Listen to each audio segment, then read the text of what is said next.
நல்லதே நடக்கும், நல்லதே நடக்கும்.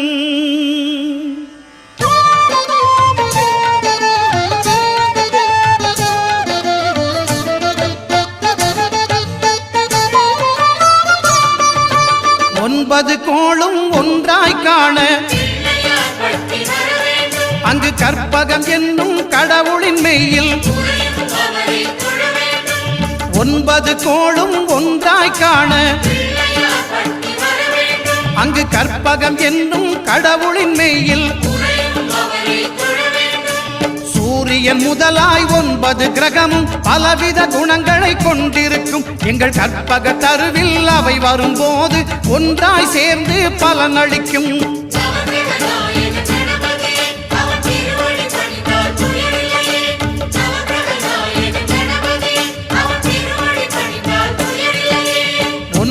கோளும் ஒன்றாய் காண அங்கு கற்பகம்